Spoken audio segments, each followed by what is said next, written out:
What is going on, everybody? Welcome to another video. So today I'm going to be checking out the Intel Core i9 11900K. This is their latest CPU. Now it's actually not supposed to come out until next week, but I did pre-order it and somehow it showed up early. So I think someone somewhere may have messed up, but hey, I'm not complaining. It is the last part to my upcoming PC build. So anyways, let's go ahead and dive right in. So if you haven't noticed, Intel has been on a trend lately of making their top-of-the-line Core i9s come with a weird-looking box, and this is no exception. So as you can see here, we got the weird little angles on the side and kind of this 3D pattern on the side here. So if you like keeping the boxes like I do, that's really cool.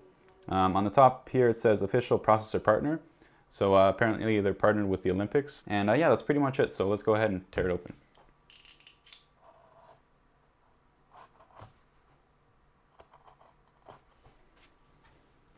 No idea how this opens up.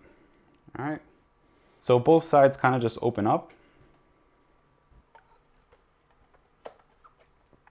Squeeze on the top here, and the whole thing just pops up like so.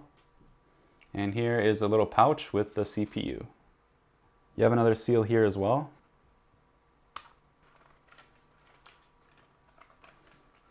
Careful to open up on the right side. And there it is, the Intel Core i9 11900K. Looking all nice. You also get this little booklet with their new redesigned logo. I don't know if anyone uses these stickers anymore, but I guess they still do included. And here are some instructions. But yeah, that's about it in terms of the unboxing. Pretty much what you'd expect. So let's go install this thing.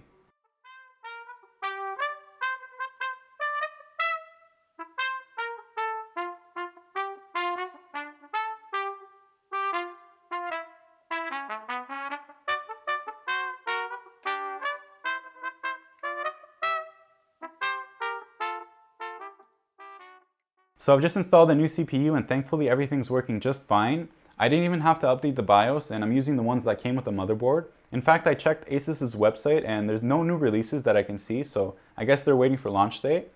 But unfortunately, I can't really test the CPU at the moment because I'm using the Intel stock cooler from an i5, and that's definitely the opposite of ideal.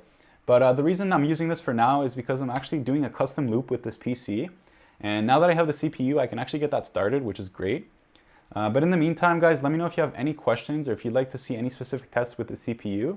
But thanks so much for watching this short little video. I hope you liked it. Definitely feel free to leave any comments, and I'll see you guys on the next video.